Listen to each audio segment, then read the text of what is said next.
آنکھوں کے سامنے ہانیہ کی بھیگی ہوئی پلکیں جنبش کرتی لہرائی تھی اور ہونٹوں کے پاس بنا تل، ہاں وہ اس تل میں ہی تو کہیں اٹک کر رہ گیا تھا۔ جیسے آپ کی مرضی مام، میں آپ کو خوش دیکھنا چاہتا ہوں بس۔ مزید سوالوں سے بچنے کے لیے اپنا کوٹ اٹھایا جو بیٹھتے وقت ہینگ کیا تھا، اور گڈ بائے بولتا آفس کے لیے نکل گیا۔ آفس میں میٹنگ سے فارغ ہو کر وہ واپس اپنے کیبن میں آیا۔ ابھی کرسی پہ بیٹھا ہی تھا جب کسی خیال کے تحت وہ پھر سے گاڑی کی چابی اٹھائے باہر کو بھاگا تھا۔ گاڑی چلاتے اسے اسی کا خیال تھا کہ پتہ نہیں رات سے کچھ اس نے کھایا ہوگا یا نہیں، کہیں خود کو کچھ کر نہ لیا ہو۔ دل عجیب وسوسوں سے گھر گیا تھا۔ تبھی رش ڈرائیونگ کرتے وہ اپنے اپارٹمنٹ پہنچا تھا۔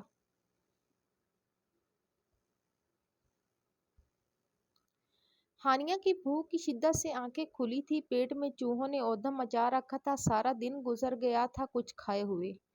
اس ظالم شخص نے بھی تو دوبارہ کھانے کا نہیں پوچھا تھا۔ آنکھوں میں نمی پھر سے امڑ آئی تھی، پھر خود ہی ہمت کر کے دبے پاؤں کمرے سے باہر نکلی۔ پورا اپارٹمنٹ اندھیرے میں ڈوبا ہوا تھا۔ کوئی ہے؟ حلق تر کرتے اندھیرے میں ہی آواز لگائی تھی، لیکن بے سود۔ اندھیرے سے تو ہمیشہ ہی اسے خوف آتا تھا۔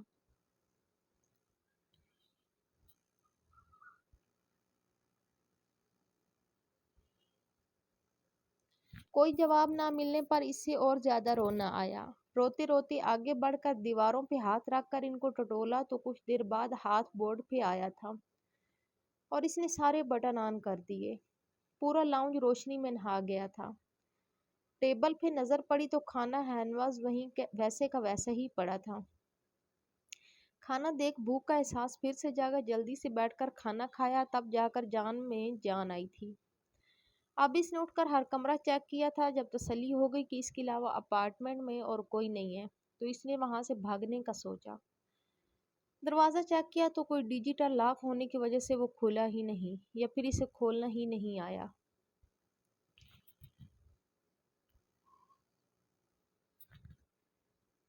اپنی بے بسی پہ دل مسوس کر رہ گئی۔ دروازے کے پاس ہی وہ بازوؤں کو گھٹنے پہ فولڈ کیے وہیں بیٹھ گئی۔ صبح اس کی آنکھ کھلی تو سامنے صوفے پہ بیٹھے وجود کو دیکھ کر وہ خود میں سمٹی تھی، جو بغور اس پہ نظریں جمائی سے نہارنے میں مصروف تھا۔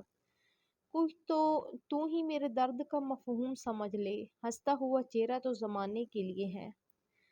ہانیہ خود میں سمٹی تھی اور آہستہ آہستہ اٹھ کر ایک نظر اس بے حس انسان کو دیکھا تھا۔ نظر ملی تھی لیکن جلد ہی منہ موڑے کھڑی ہو گئی۔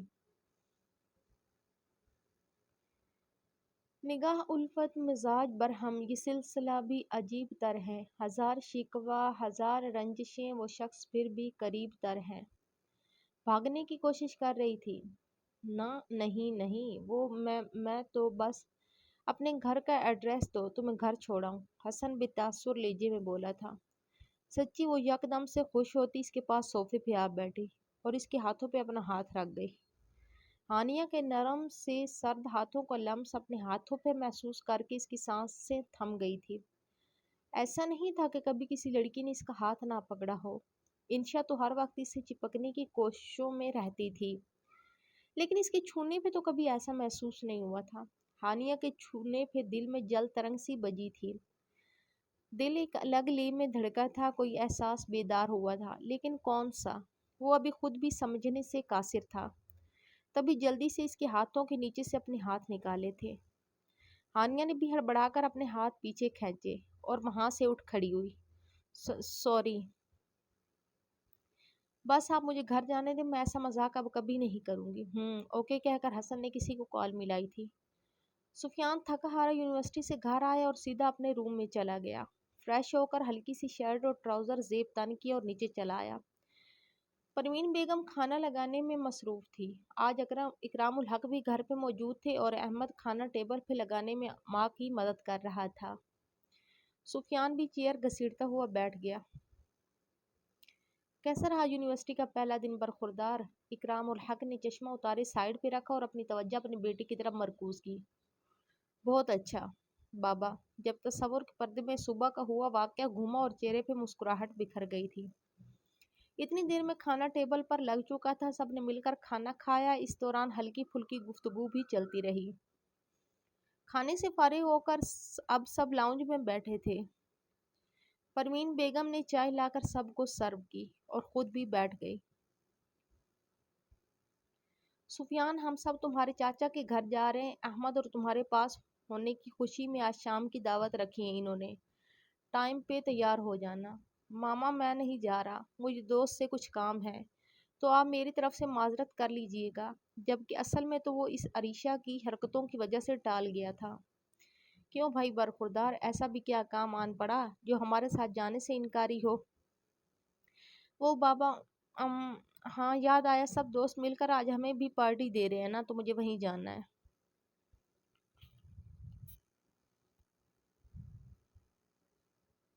میں چاچا کی طرف پھر کبھی چلا جاؤں گا۔ اوکے، جیسے تمہاری مرضی۔ بھائی چلو نا ساتھ، کتنا مزہ آئے گا، میں اکیلا بور ہو جاؤں گا۔ دیکھیں میں آپ کی ہر بات مانتا ہوں نا، تو بس پھر آپ بھی میرے ساتھ چل رہے ہیں، مجھے نہیں پتا کچھ بھی۔ احمد نے روٹھے پن سے ضد کی۔ میں تمہیں فیورٹ آئس کریم کھلانے لے جاؤں گا جب تم کہو گے، اور جو مانگو گے دلا دوں گا، ابھی ضد نہ کرو میرے پیارے بھائی۔ سفیان نے اسے پیار سے سمجھانے کی کوشش کی تھی اور وہ صدا کا معصوم مان بھی گیا تھا۔ تھوڑی دیر میں سب تیار ہو کر جا چکے تھے اور سفیان اب اپنے کمرے میں بیٹھا آرام سے موبائل استعمال کر رہا تھا۔ ایف بی اوپن کرتے ہی ہمارا کے میسنجر پہ میسیجز آئے ہوئے تھے۔ اب دلچسپی بڑھنے لگی تھی کہ آخر کیا ہے یہ لڑکی۔ سفیان نے وہاں آخری میسیج دیکھتے ہوئے کال ملائی جو کچھ توقف کے بعد اٹھا لی گئی تھی۔ اوف، آج تو بہت لیٹ ہو گئی بھائی، جلدی چلائیں نا یہ اپنی کھٹارا بائک۔ زویا مجھے نہیں چھوڑے گی آج۔ امارا اپنی یہاں کے جا رہی تھی جب ایک دم سے بائک رکی۔ کیا ہوا، اب کیوں رک گئے؟ پلیز یہ مت کہیے گا اب کہ آپ کی کھٹارا بائک پنکچر ہو گئی ہے۔ اس سے تو اچھا تھا میں بابا ساتھ چلی جاتی۔ میں نے کیوں، اے چوہیا چپ کر، میری بائک کو کھٹارا کیوں بولا؟ عاقب نے مڑ کر اسے زبردست گھورا تھا۔ اچھا نہیں بولتی، اب چلا لینا پلیز، امارا دانت پیستے بولی تھی۔ اسی کھٹی میٹھی نوک جھونک میں امارا کی یونیورسٹی آ گئی تھی۔ یونی میں انٹر ہوئی ہی تھی جب زویا کو گیٹ کے پاس ہی کھڑے اپنا منتظر پایا۔ کہاں رہ گئی تھی تم یار، پہلا لیکچر بھی تمہارے چکر میں مس کر دیا۔ زویا نے خونخوار لہجے میں اس سے بات کی تھی۔ جسٹ چل یار، چل آجا، ہم باہر بیٹھ کر انجوائے کرتے ہیں۔ امارا زویا کا بازو پکڑے آگے بڑھ گئی۔ وہ دونوں بیٹھی اپنی اسائنمنٹ پہ کام کر رہی تھی جب اچانک زویا نے کچھ یاد آتے اپنے بیگ کو ٹٹولا اور امارا کو مخاطب کیا تھا۔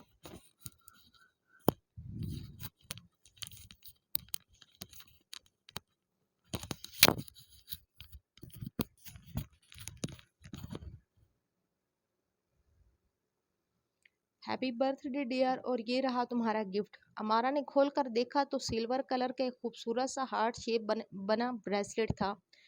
تھینک یو سو مچ زویا، اتنے پیارے گفٹ کے لیے، یہ میں ہمیشہ اپنے پاس سنبھال کے رکھوں گی۔ پھر وہ دونوں اٹھ کر کلاس لینی چلی گئی۔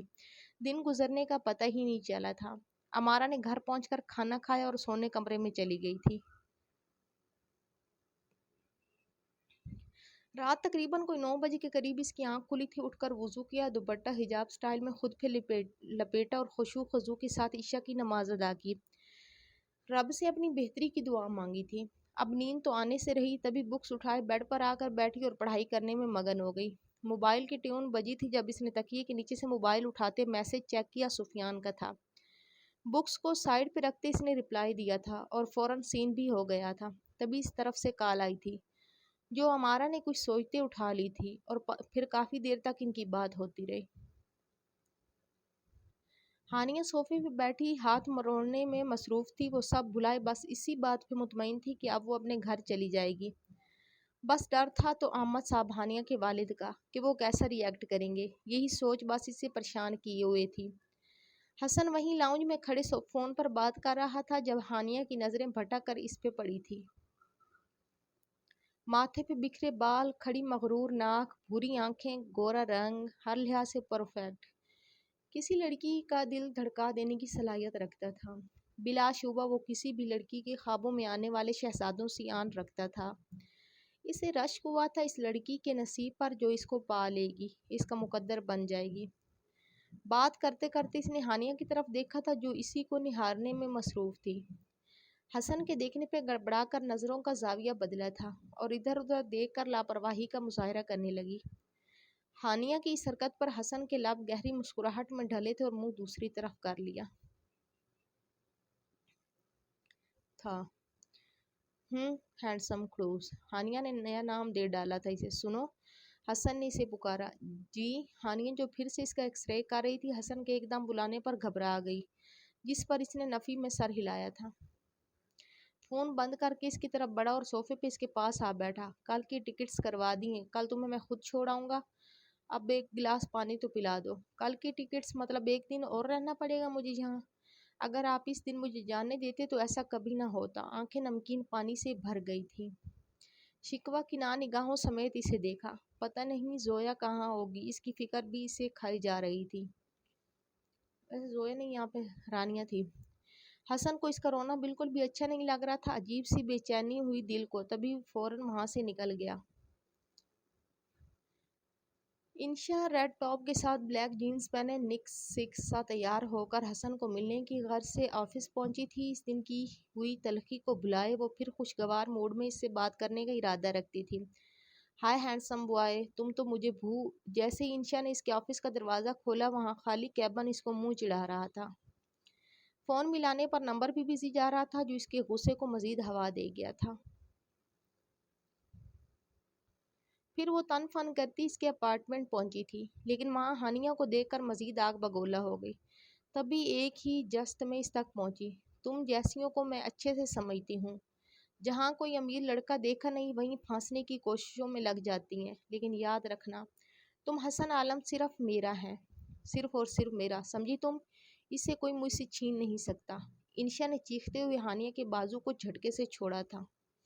ہانیہ ناسمجھی کے عالم میں اسے روتے ہوئے دیکھ رہی تھی۔ اسے سمجھ نہیں آ رہا تھا کہ اس نے کب حسن کو پھانسنے کی کوشش کی تھی۔ دیکھیں وہ سب مذاق، ایڈیٹ، تم یہ یہاں کیا کر رہی ہو؟ دفع ہو جاؤ یہاں سے۔ آئندہ میرے اور حسن کے درمیان آنے کی کوشش کی تو حلیہ بگاڑ دوں گی تمہارا، سمجھی؟ یو فول۔ انشا پھر سے اس پہ جھپٹی۔ اس سے پہلے وہ کوئی انتہائی قدم اٹھاتی یا اسے کوئی نقصان پہنچاتی، اس کے سامنے حسن آ کھڑا ہوا تھا۔ تمہاری ہمت کیسے ہوئی اسے ہاتھ لگانے کی؟ حسن نے انشا کے جبڑے کو زور سے پکڑتے اسے پیچھے لے جاتے دیوار کے ساتھ لگایا۔ پکڑ اتنی مضبوط تھی کہ جبڑا ہی ٹوٹ جائے۔ وہ جو چلا گیا تھا، اپنا موبائل ادھر ہی بھول گیا جسے لینے کی غرض سے وہ واپس آیا تھا، لیکن سامنے ہی انشا کو ہانیہ کے ساتھ بدتمیزی کرتے دیکھ غم و غصے سے پاگل ہوتے ایک ہی جست میں اس تک پہنچا اور ہانیہ کو اس کے وار سے بچایا تھا۔ چھوڑو مجھے حسن، میں نہیں چھوڑوں گی اسے آج۔ تم اس کی خاطر مجھے اگنور کر رہے ہو نا، جو میں بالکل برداشت نہیں کروں گی۔ گھٹی گھٹی آواز میں انشا پھر چلانے سے باز نہیں آئی تھی۔ چٹاخ! تبھی حسن نے اسے ایک زوردار تھپڑ اس کے منہ پہ مارا تھا۔ انشا کی آنکھیں پھٹی کی پھٹی رہ گئی تھی اور ہانیہ بھی چیخ مار کر اپنے دونوں ہاتھ منہ پہ رکھ گئی تھی۔ اس کے رونے میں شدت آ گئی۔ ایسا سوچنا بھی مت انشا، ورنہ تمہیں میں نہیں چھوڑوں گا۔ دفع ہو جاؤ یہاں سے، اس سے پہلے میں تمہیں دھکے دے کر باہر نکالوں۔ Get out from here, I said get lost Insha. Hassan نے ہاتھ کا مکہ بنا کر دیوار پہ مارا تھا۔ وہ اپنے اندر کے اٹھتے اشتعال کو قابو کرنے کی کوشش کر رہا تھا۔ انشا ہانیہ کو خونخوار نظروں سے گھورتی وہاں سے پیر پٹکتی باہر کو نکلی اور کسی کو فون ملایا۔ ایک ایڈریس سینڈ کر رہی ہوں، مجھے آج ہی یہاں رہنے والی لڑکی کل تک زندہ نہیں دکھنی چاہیے، سمجھے؟ اگر تم میرے پاس نہیں رہو گے تو میں کسی اور کو بھی تمہارے پاس نہیں رہنے دوں گی۔ انشا پراسرار سی مسکراہٹ چہرے پہ سجائے آگے بڑھ گئی۔ عریشہ کہاں ہو بیٹا؟ ماما میں یہاں ہوں، عریشہ کی چہکتی سی آواز سنائی دی تھی۔ ماشاءاللہ میری بیٹی تو بہت پیاری لگ رہی ہیں، اللہ پاک نظر بد سے بچائے، آمین۔ صفیہ بیگم، عریشہ کی ماما نے اس کی نظر اتاری تھی اور اس کی ہنسی ہمیشہ قائم رہے دل سے دعا کی۔ دیکھا جس کام سے آئی تھی وہی بھول گئی۔ انہوں نے ماتھے پہ ہاتھ مارا تھا۔ عریشہ جلدی سے نیچے آ جاؤ، تمہارے تایا ابو لوگ آ گئے ہیں۔ جی ماما اب چلے، میں آتی ہوں۔ آئینے میں خود کا تفصیلی جائزہ لینے کے بعد نیچے کی طرف بڑھ گئی۔ وہ آج بہت دل سے تیار ہوئی تھی۔ جلدی جلدی سیڑھیوں سے اتر کر وہ نیچے آ کر سب سے ملی تھی۔ نظریں ادھر ادھر کسی کی تلاش میں گھمائی لیکن ناکام لوٹ آئی۔ بے دلی سے وہ سب کے پاس آ کر بیٹھی۔ جب احمد سے آہستہ آواز میں سفیان کا پوچھا کہ وہ کہاں ہے تو احمد صدا کا معصوم وہ اسے سب سچ بتا گیا کہ سفیان کیوں نہیں آیا، اور لگے ہاتھ اپنی ہوئی ڈیل کا بھی بتا دیا، جسے سن کر عریشہ کے تیور بگڑے تھے اور وہ شدت ضبط سے سرخ آنکھیں لیے وہاں سے اٹھ کر اپنے کمرے میں چلی گئی اور ساری تیاری کو خود سے نوچ پھینکا تھا اور رو دی۔ نیچے خوشگوار ماحول میں کھانا کھانے کے بعد اب سب مل کر باتیں کر رہے تھے۔ چائے کا دور چلا تھا۔ تبھی عریشہ خود کو کمپوز کرتے دوبارہ نیچے آئی اور چہرے پہ زبردستی کی مسکراہٹ سجائے سب کے ساتھ باتوں میں مصروف ہو گئی۔ ارے عریشہ اتنی پیاری تو لگ رہی تھی بیٹا، آپ منہ کیوں دھو آئی؟ پروین بیگم نے اشارے سے اسے اپنے پاس بلا کر بٹھاتے پیار سے پوچھا تھا۔ وہ بس تائی امی مجھے اریٹیشن ہونے لگ گئی تھی، بس جلدی سے بہانہ گھڑ دیا عریشہ نے۔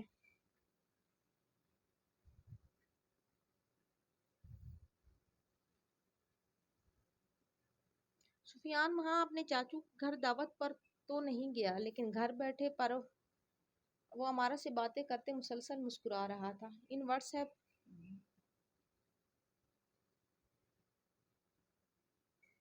ان دنوں سفیان اور ہمارا میں کافی دوستی بڑھ گئی تھی۔ وہ دونوں اب ویڈیو کال وغیرہ پر بھی بات کرنے لگ گئے تھے۔ دونوں ایک دوسرے کے عادی ہو گئے تھے کہ اب جب تک وہ بات نہ کر لیتے نیند آنکھوں سے کوسوں دور رہتی تھی۔ ان کی پسند کب محبت میں بدل گئی یہ تو ان دونوں کو بھی پتہ نہیں چلا تھا۔ سفیان تو خود بھی پہ بھی حیران تھا، جو کسی کو نظر اٹھا کر نہیں دیکھتا تھا آج ایک لڑکی اس کے دل میں ایسی آ بسی تھی کہ اب اسے اس کے بغیر کچھ دکھائی ہی نہیں دیتا تھا۔ وہ کہتے ہیں نا مرد کا عشق عورت کے عشق سے کہیں گنا مضبوط ہوتا ہے۔ جب مرد عشق کر لے تو وہ کسی صورت اسے کسی اور کے لیے نہیں چھوڑتا۔ اس کی انا برداشت ہی نہیں کرتی کہ وہ کسی اور کے لیے اسے چھوڑے، اور ہزاروں میں کوئی ایک مرد ہوتا ہے جس سے ایسا عشق ہوتا ہے۔ عشق تو عطا کیا جاتا، دلوں میں وحی کی طرح نازل ہوتا ہے۔ یہ عشق کرنا ہر ایک کسی کے بس کی بات نہیں۔ عشق قلندروں کا رقص ہے میاں، یہ لاڈلوں کے بس کی بات ہی نہیں۔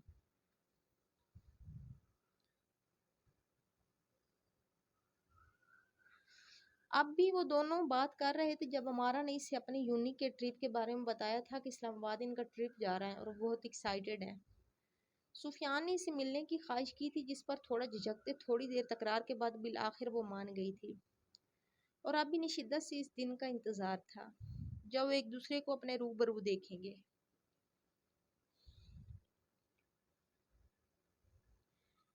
بس اپنے آنے والے پلوں اور زندگی کے سہانے خواب بنتے وہ دونوں کچھ دیر اور بات کرتے کرتے پھر سو گئے۔ رانیہ یونین کے گراؤنڈ میں بیٹھی بور ہو رہی تھی اور ہانیہ کو بہت مس کر رہی تھی۔ اس کی ایک بے وقوفی کی وجہ سے ہانیہ بہت بڑی مصیبت میں پھنس چکی تھی اور اب وہ بیٹھی پچھتا رہی تھی۔ ہانیہ کو یاد کر کے اس کی آنکھوں میں نمی پھیلی تھی، چہرے کو ہاتھوں میں چھپائے وہ پھوٹ پھوٹ کے رو رہی تھی۔ لیکن وہ محاورہ ہے نا، اب پچھتائے کیا ہوئے جب چڑیا چگ گئی کھیت۔ ہانیہ نے جس مصیبت میں پھنسنا تھا پھنس گئی تھی۔ کون تھا وہ شخص؟ کیوں ایک مذاق کو اتنا سیریس لے گیا؟ نہ جانے وہ کہاں ہوگی، کس حال میں ہوگی؟ اتنے سارے سوال تھے لیکن جواب اس کے پاس کسی کا نہیں تھا۔ بیٹھے بیٹھے وہ اس دن کے منظر میں کھو گئی۔ Flash back. ہانیہ کو لے جانے کے بعد رانیہ وہاں کسی کو نہیں جانتی تھی، کسی سے مدد لیتی کس کو کہتی، تو مجبوراً اس کو اکیلی واپس آنا پڑا تھا تاکہ وہاں جا کر وہ کچھ کر سکے۔ رانیہ واپس آ کر سب سے پہلے ہانیہ کے گھر گئی تھی اور سب سچ سچ بتایا تھا جا کر، جس پر سکینہ بیگم ہانیہ کی ماں نے تو خوب رونا دھونا مچایا تھا۔ رانیہ کو برا بھلا بھی بہت کہا تھا کہ تم ہی لے کے گئی تھی میری بچی کو، اب کہاں چھوڑ آئی ہو، جبکہ احمد صاحب نے سکینہ بیگم کو بھی بہت لتاڑا کہ کیوں جانے دیا تھے اسے مجھ سے پوچھے بغیر۔ محلے والے اکٹھے ہو کر طرح طرح کی باتیں کرنے لگے تھے۔ کسی کا کہنا تھا کہ بیٹی بھاگ گئی ہیں تو اب اس طرح کے ڈرامے لگا کر اپنی عزت بچانے کی کوشش کر رہے ہیں۔ کوئی کچھ کہتا تو کوئی کچھ۔ سکینہ بیگم یہ باتیں اپنی لاڈلی بیٹی کے لیے سن کر تو صدمے میں آ گئی کہ جو اپنے آس پاس کسی وجود کو محسوس کر کے گھبرا جایا کرتی تھی وہ کسی کے ساتھ بھاگ جائے، ناقابل یقین سی بات تھی، لیکن لوگوں کی زبانوں کو کون پکڑ سکتا ہے۔ احمد صاحب تھانے جا کر رپورٹ بھی لکھوائے تھے لیکن کچھ پتہ نہ چل سکا تھا۔ اب تو سب دعا ہی کر سکتے تھے کہ وہ ٹھیک ہو حال۔ رانیہ کیوں رو رہی ہو؟ کلاس نہیں لینی کیا؟ دعا جو کہ اس کی کلاس فیلو تھی اسے یوں پارک میں اکیلے منہ نیچے کیے بیٹھا دیکھ اس کے پاس آئی اور اس کے بازوؤں پہ ہاتھ رکھا تھا۔ جب رانیہ نے چہرہ اٹھا کر اسے دیکھا تو آنکھیں سرخ ہو رہی تھی، لب سسک رہے تھے۔ کچھ نہیں، چلو کلاس میں۔ وہ آنکھیں پونچھتی اٹھ کھڑی ہوئی جب اسے کچھ بتانا ضروری نہیں سمجھا تھا۔ ہمارا یونیورسٹی سے تھک ہار کر ابھی گھر پہنچی اور سیدھی اپنے کمرے میں چلی گئی تھی۔ فریش ہو کر کھانا کھایا اور سفیان کو میسج کیا تھا، کیسے ہو؟ لیکن میسج ڈیلیور نہیں ہوا تھا، جس کا مطلب وہ آف لائن تھا۔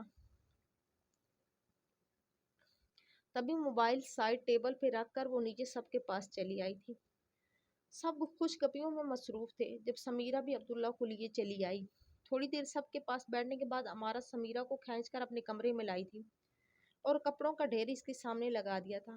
کل میری یونٹ کا ٹرپ اسلام آباد جا رہا ہے، تو بتائیں میں کون سے کپڑے پہنوں؟ امارہ خوشی سے چہکتی وہیں بیڈ پر سے کپڑے ہٹا کر تھوڑی سی جگہ بنا کر بیٹھی تھی۔ سمیرہ اسے اتنا خوش دیکھ کر مسکرا دی اور دل سے اس کی خوشیوں کے قائم رہنے کی دعا کی تھی۔ تم کچھ بھی پہنو سب اچھا لگتا ہے تم پہ میری جان، سمیرہ نے اس کے گال پہ ہاتھ رکھ کر پیار سے بولا۔ وہ تو مجھے پتہ ہے آپی، لیکن پھر بھی بتائیں نا۔ اچھا یہ فروزی والا پہنوں یا پنک والا؟ امارہ نے دونوں ڈریس اٹھا کر شیشے میں اپنا عکس دیکھتے ایک ایک ڈریس اپنے ساتھ لگا کر دکھایا۔ یہ پنک والا زیادہ اچھا لگ رہا ہے تم پہ۔ سمیرہ اٹھ کر اس کے پیچھے آ کر کھڑی ہوئی اور بازو اس کے گرد لپیٹے۔ اوکے ڈن، پھر میں یہی پہنوں گی۔ دونوں کھلکھلا کر ہنستی تھی۔ تبھی عبداللہ کے رونے کی آواز آئی تو سمیرہ نیچے کی طرف بھاگی، جبکہ امارہ سفیان سے ملنے کے سپنے سجاتی پنک ڈریس کو گلے سے لگائے بیڈ پہ سیدھا گرنے کے انداز میں لیٹی اور سکون سے آنکھیں موند گئی تھی۔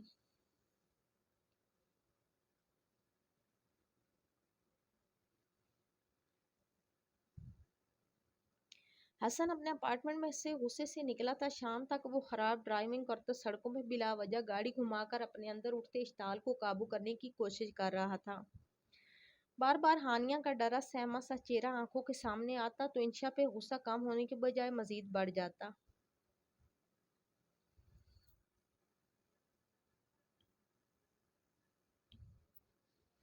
یہ سوچ کر ہی اس کی روح فنا ہو رہی تھی کہ اگر وہ واپس نہ جاتا تو انشا ہانیہ کے ساتھ کیا کرتی۔ حسن نے ایک دم سے گاڑی کو بریک لگائی اور زور سے سٹیئرنگ پہ ہاتھ مارا تھا۔ گاڑی سے باہر نکل کر اس سے ٹیک لگا کر کھڑا ہو گیا، بالوں میں ہاتھ پھیر کر خود کو ریلیکس کرنے کی کوشش کی، لیکن وحشت اس کی کسی طور کم ہونے کا نام نہیں لے رہی تھی۔ کہاں سے آئی آخر تیری طلب مجھ میں؟ جب خدا نے مجھے بنایا تو میں اکیلا تھا۔ تھوڑی دیر ریلیکس ہونے کے بعد وہ واپس گاڑی میں بیٹھا اور گھر کی راہ لی تھی۔ پورچ میں آ کر گاڑی رکی، باہر نکل کر گاڑی کی چابی چوکیدار کی طرف اچھالی تھی اور خود اندر بڑھ گیا۔ وہ فوراً سے پہلے کمرے میں بند ہو جانا چاہتا تھا، جب لاؤنج میں تیزی سے گزرتے وقت اس کے کانوں میں نوین بیگم کی آواز سنائی دی۔ جب وہ چونک کر مڑا، مام آپ ابھی تک سوئی نہیں؟ آپ کی طبیعت تو ٹھیک ہے نا؟ حسن نے ان کو اس وقت لاؤنج میں بیٹھے دیکھ استفسار کیا۔ جب جوان بیٹا جلدی گھر نہیں آئے گا تو ماں کو تو فکر ہوگی نا۔ اتنی دیر میں حسن ان کی گود میں سر رکھے لیٹ گیا تھا اور نوین بیگم پیار سے اس کے بالوں میں ہاتھ چلا رہی تھی۔ میں نے تمہارے لیے ایک لڑکی پسند کی ہے، میں چاہتی ہوں تم بھی اس سے ایک دفعہ مل لو، پھر بات آگے بڑھائیں۔ نوین بیگم نے تحمل سے اس کی طرف دیکھتے اپنی بات کہی تھی، جب حسن نے حیرت سے ایک دم آنکھیں پھیلا کر اپنی ماں کی طرف دیکھا تھا۔ پھر کچھ بھی کہے بغیر وہاں سے اٹھتا لمبے لمبے ڈگ بھرتا اپنے کمرے میں بند ہوا تھا۔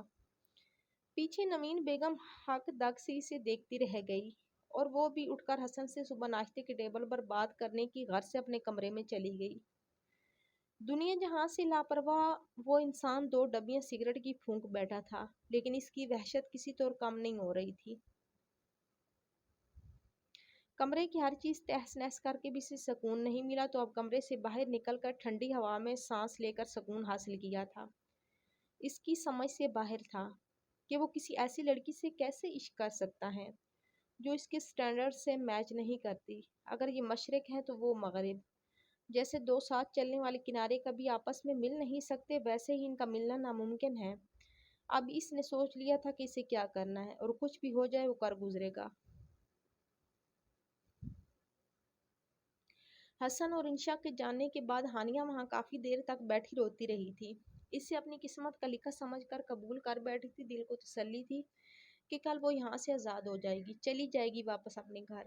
رونے سے فرصت ملی تو بھوک کا احساس جاگا تھا، لیکن یہاں کسے کہتی۔ خود ہی اٹھ کر کچن میں آئی، لیکن کھانے کو کچھ بھی نہیں تھا۔ تبھی صبر کرتی پانی کا گلاس پیا اور جا کر کمرے میں بند ہو گئی۔ رو رو کر سر میں شدید درد کی وجہ سے نیند تو آنے سے رہی تھی، تبھی صرف خود پہ کمفرٹر اوڑھے لیٹ گئی تھی۔ سوچوں کا محور کچھ دیر پہلے ہونے والا واقعہ تھا کہ اگر حسن نہیں آتا تو وہ لڑکی اس کے ساتھ کیا کرتی۔ ابھی کچھ دیر ہی ہوئی تھی اسے لیٹے ہوئے جب اپارٹمنٹ میں اسے ہلچل سی محسوس ہوئی تھی۔ کافی سارے بھاری بوٹوں کی آواز سنائی دی تھی۔ ہانیہ سہم کر فوراً اٹھی اور دروازہ اندر سے لاک کیا تھا اور خود ڈریسنگ روم میں بھاگ کر الماری میں بند ہو گئی تھی۔ یا اللہ، اب یہ کون سا امتحان ہے؟ ایک ختم ہوا نہیں، اب دوسری مصیبت۔ کہیں چور تو نہیں آ گئی یہاں؟ وہ آنکھیں بند کیے منہ میں کچھ ورد کرتی جا رہی تھی اور ساتھ ساتھ بڑبڑا رہی تھی کہ اب بچ جاؤں، اس کے بعد اس کے باپ دادا نانا نانی کی توبہ، وہ رانیہ کی بچی کے کہنے پہ کسی سے ایسا مذاق کرے اور ایسی مصیبت میں پھنسے۔ ہانیہ سے صلواتیں سنانے میں مصروف تھی جب اس کے کمرے کا دروازہ دھڑ دھڑ بجا تھا اور وہ کانپ گئی تھی۔ اپارٹمنٹ میں گھسنے والے دو ہٹے کٹے مسٹنڈے تھے۔ انہوں نے اپارٹمنٹ کا ہر کمرہ کچن چیک کیا تھا، لیکن وہاں کوئی نہیں ملا۔ تو وہ اسی آخری کمرے کی طرف بڑھے تھے جو انہوں نے چیک نہیں کیا تھا۔ دروازے کو ہاتھ لگایا تو کمرہ اندر سے بند تھا۔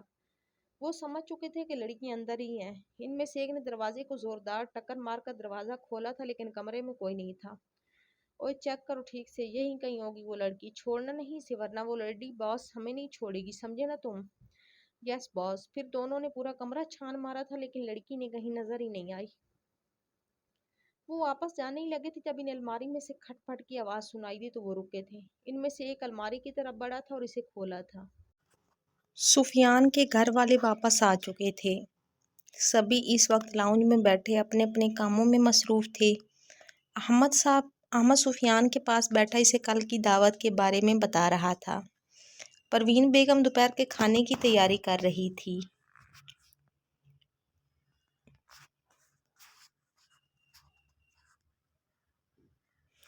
اکرام الحق ٹی وی پر نیوز دیکھ رہے تھے جب چینل سرچ کرتے کرتے وہ ایک جگہ رکے تھے جہاں نیوز اینکر گلا پھاڑ پھاڑ کر کچھ بتا رہی تھی۔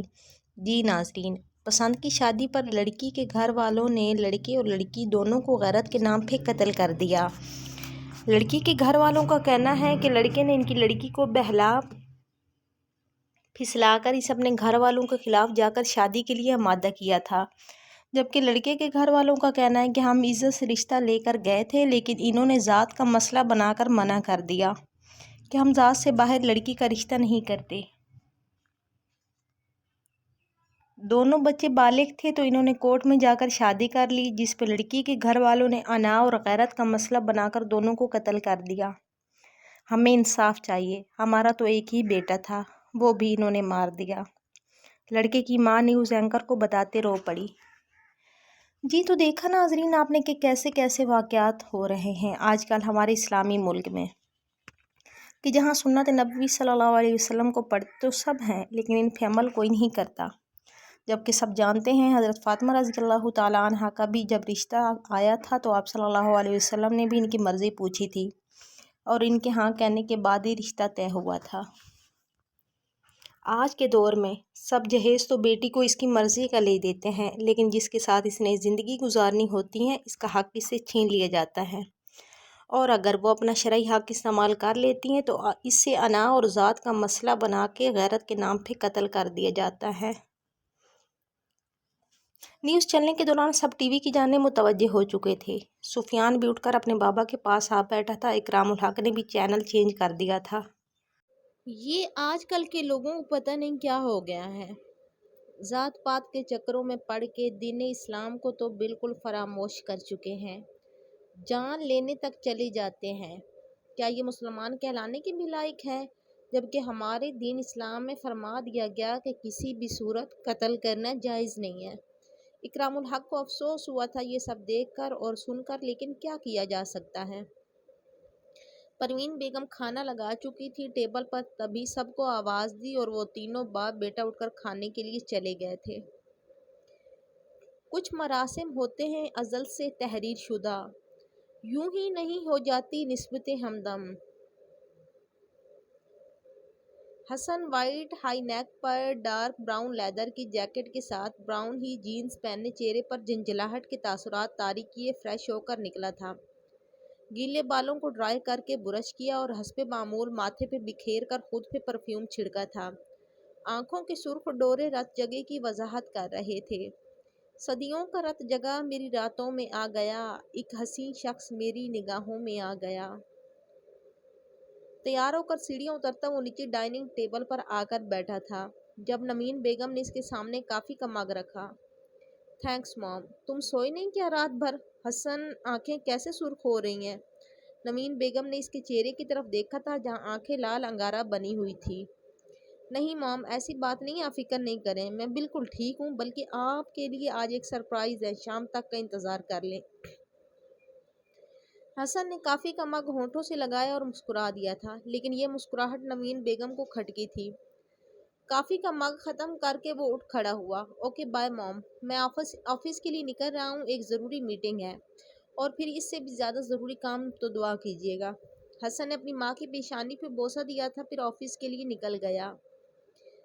پیچھے نمین بیگم کو سوچوں میں گھرا چھوڑ گیا کہ وہ کس بارے میں بات کر رہا تھا، کیا کرنے والا تھا وہ۔ آفس میں بیٹھے اس نے کسی کو کال ملائی اور شام تک سب انتظامات کرنے کا بول کر کھٹاک سے فون رکھا، لیکن آنے والے حالات کیا رخ اختیار کرنے والے تھے کوئی بھی نہیں جانتا تھا۔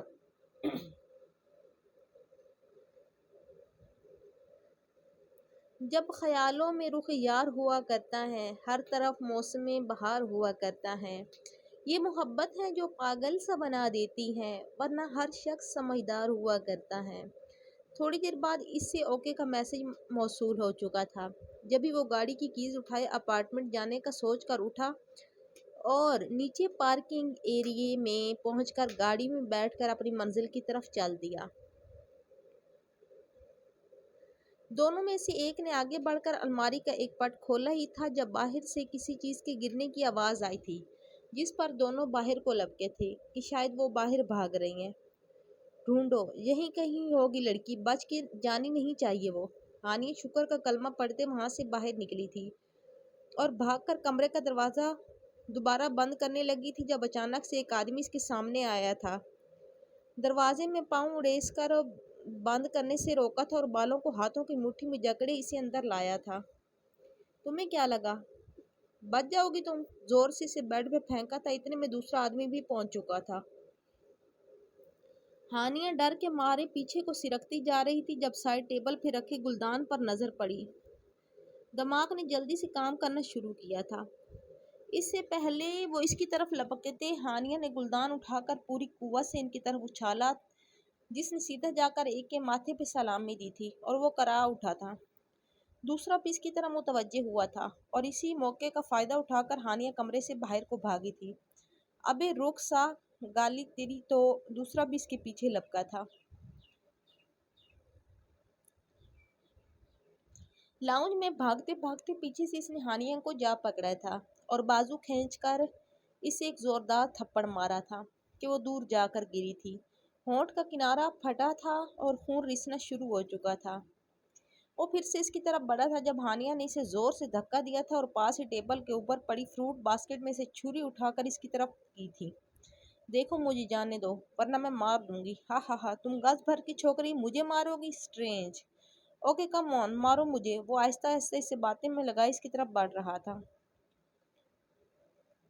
میں کہہ رہی ہوں وہیں رک جاؤ نہیں تو میں مار دوں گی، ہانیہ نے خود کو کمپوز کرتے کہا تھا، حالانکہ وہ کانپ بھی رہی تھی اور دل بھی ڈوب رہا تھا اس کا۔ اتنی دیر میں وہ اس تک پہنچ چکا تھا۔ ہانیہ نے آنکھیں بند کرتے بغیر سوچے سمجھے اس پہ وار کیا تھا اور اس کی چیخ نکلی تھی، آہ! ہانیہ نے آنکھیں کھول کر دیکھا تو اس کے بازو پہ وہ چھری گھس چکی تھی۔ چیخ کر وہ پھر باہر کی طرف بھاگی تھی اور وہ دونوں پھر اس کے پیچھے بھاگے۔ باہر کا داخلی دروازہ کھلا تھا، ادھر ادھر دیکھا لیکن کوئی نظر نہیں آیا، جس پر وہ دونوں اسے کوستے زخمی سے وہاں چلے گئے، یہ سوچ کر کہ اس کو تو بعد میں دیکھ لیں گے۔ ہانیہ جو لان میں لگے پھولوں کے پودوں کے پیچھے چھپی بیٹھی تھی، ان کو جاتے دیکھ سوکھ کا سانس لیا تھا اور وہیں بیٹھی اپنی قسمت کو رو دی تھی کہ ابھی بھی کتنا امتحان باقی ہے اس کا۔ حسن اپارٹمنٹ پہنچا تھا، مین گیٹ کھلا دیکھ کر اس کی روح فنا ہوئی تھی۔ پہلا خیال ہی سوانے روح تھا کہ کہیں وہ خود سے ہی چلی تو نہیں گئی۔ بھاگ کر اندر آیا تھا اور پورا اپارٹمنٹ چھان مارا تھا، لیکن وہ کہیں بھی نظر نہیں آئی۔ ہر کمرہ چیک کیا، کچن چیک کیا، یہاں تک کہ واش رومز بھی اس نے چیک کیے، لیکن وہ ہوتی تو ملتی نہ۔ لاؤنج میں وہ سر ہاتھوں میں گرائے صوفے پہ آ کر بیٹھا تھا، شدت ضبط سے آنکھیں سرخ ہو رہی تھی۔ وہ کیا سوچ کر آیا تھا اور کیا ہو گیا تھا؟ نہیں نہیں، تم مجھ سے دور نہیں جا سکتی، نو نیور، تم حسن عالم کی محبت ہو، ڈیم اٹ، جس سے وہ کسی صورت دستر بردار نہیں ہو سکتا۔ حسن نے میز پہ پڑے واس کو اٹھا کر فرش پہ پٹکا تھا۔ وہ اس کے بارے میں اتنا جنونی ہو جائے کہ اسے خود بھی نہیں معلوم تھا۔ حقیقت آشنا میرے، تجھے شاید خبر ہوگی، مجھے تیری محبت نے بہت بزدل بنا ڈالا۔ میں ہر اس شے سے ڈرتا ہوں تجھے جو چھین سکتی ہے، میں ان لمحوں سے ڈرتا ہوں جدائی جن میں رہتی ہے، میں ان اشکوں سے ڈرتا ہوں جو بن کر یاد بہتے ہیں، میں ان لفظوں سے ڈرتا ہوں جو خاموشی میں رہتے ہیں، بچھڑنے کی میرے ہمدم میں ہر صورت سے ڈرتا ہوں، تجھے شاید خبر ہوگی، مجھے تیری محبت نے بہت بزدل بنا ڈالا۔ حقیقت آشنا میرے۔ تبھی غم و غصے سے اٹھ کر باہر کو نکلا تھا۔ گاڑی میں بیٹھ کر گاڑی ریورس کی، جب اس کی سائیڈ مرر سے نظر لان میں لگے پھولوں کے پاس پڑا دوپٹہ نظر آیا، تبھی فوراً گاڑی کو بریک لگاتے لپک کر جلدی سے باہر نکلا اور وہاں پہنچا تھا۔ سامنے ہی وہ ہاتھوں کو گھٹنوں پہ فولڈ کیے سر دیوار سے ٹکائے نیند میں تھی۔ پھٹا ہونٹ جس پہ خون جمع ہوا تھا، منہ میں پڑنے والے تھپڑ کے نشان، اس کی اس حالت نے اسے اور بھی مزید تیش دلایا تھا۔ Hania get up early. حسن نے غصے سے جھک کر اس کے بازو کو پکڑ کر اٹھانے کی کوشش کی تھی۔ نہیں نہیں پلیز مجھے چھوڑ دو، میں کچھ نہیں کیا، مجھے مت مارو پلیز۔ ہانیہ بازو پہ گرفت محسوس کر کے چلا اٹھی تھی، ڈر سے آنکھیں بند کیے بیٹھی تھی۔ ہانیہ، حسن دھاڑا تھا، ڈیم اٹ، آنکھیں کھولو، دیکھو میں ہوں حسن۔ حسن، اس نے ذرا سی آنکھیں کھول کر دیکھی تو حسن اس پہ جھکا ہوا تھا۔ جلدی سے اٹھ کر وہ روتے اس کے گلے لگی تھی۔ حسن مجھے بچا لیں پلیز، وہ پھر سے آ جائیں گے، مجھے نہیں رہنا یہاں، مجھے میرے گھر چھوڑ آئیں پلیز۔ وہ بلک بلک کر رو دی اور اس کو زور سے پکڑے گلے لگ کر کھڑی رہی تھی کہ کہیں پھر سے نہ وہ اسے اکیلا چھوڑ جائے۔ دوسری طرف حسن تو اس کے لمس کو محسوس کر کے ایسے کھڑا تھا جیسے کاٹو تو بدن میں لہو نہیں۔ وہ کیا کیا بولی جا رہی تھی حسن کو سنائی ہی کب دے رہا تھا۔ اس سے پہلے حسن بے خود ہوتا فوراً اسے خود سے کھینچ کر دور کیا اور اس کی کلائی پکڑے اندر کی طرف بڑھا اور کمرے میں لا کر بیڈ پہ بٹھایا تھا۔ امارا بیڈ پہ سوئی جاگی کیفیت میں لیٹی ہوئی تھی جب اس کا موبائل رنگ ہوا۔ تکیے کے نیچے سے موبائل نکال کر دیکھا تو سفیان کا تھا۔ فون یس کر کے کان کو لگایا۔ آپ کا مطلوبہ نمبر سو رہا ہے، برائے مہربانی صبح رابطہ کیجیے گا، امارا شرارت سے بولی تھی۔ دوسری طرف سفیان کے لب گہری مسکراہٹ میں ڈھلے تھے۔ اس مطلوبہ نمبر کو مجھ سے بات کیے بغیر نیند کیسے آ سکتی ہے؟ سفیان نے اس کی شرارت سمجھتے ہوئے اسے دو بدو جواب دیا تھا۔ ایسے ہی کھٹی میٹھی باتوں میں رات کب گزر گئی پتہ ہی نہیں چلا تھا۔ محبت دل نہیں مانگتی، البتہ دل کی مہار ضرور مانگ لیتی ہیں۔ محبت اختیار بھی نہیں مانگتی، البتہ آپ کے اختیار کے اندر چھپا اعتبار ضرور مانگ لیتی ہیں۔ محبت پیار نہیں مانگتی، مگر اس پیار کے پروں کا سوار ضرور مانگ لیتی ہیں۔ محبت آپ سے نیند کبھی نہیں مانگے گی، خواب مانگے گی۔ محبت سوال نہیں کرتی، ہمیشہ جواب مانگے گی۔ اور محبت کبھی آپ سے یہ نہیں کہے گی کہ صرف میرے ہو کے رہو، مگر محبت کسی اور کا ہونے بھی نہیں دے گی۔ اذان کی آواز کانوں میں پڑی تو دونوں کو ہوش آئی تھی۔ چلیں اب آپ بھی نماز پڑھ لیں اور میں بھی پڑھ لوں، پھر ہمارے لیے دعا کیجیے گا۔ امارا نے خدا حافظ کہہ کر موبائل بند کیا تھا اور اٹھ کر وضو کرنے چلی گئی تھی۔ وضو کر کے باہر نکلی، دوپٹے سے خود کو اچھی طرح کور کر کے نماز پڑھنے کھڑی ہو گئی۔ آج کا دن بہت خاص تھا اس کے لیے، اس شخص سے ملنے کی خوشی ہی الگ تھی جو اب دھڑکن بن کر دل میں دھڑکنے لگا تھا۔ تم ایک لڑکی کو قابو نہیں کر سکے، یو باسٹرڈ ایڈیٹ، کسی کام کے نہیں ہو تم۔ وہ کل کی لڑکی تم دو مسٹنڈوں کو چکمہ دے گئی، تف ہے تم پر۔ انشا غم و غصے سے پاگل ہوتی فون پہ ان آدمیوں پہ دھاڑ رہی تھی۔ غصے سے فون اٹھا کر ٹیبل پر پٹکا تھا۔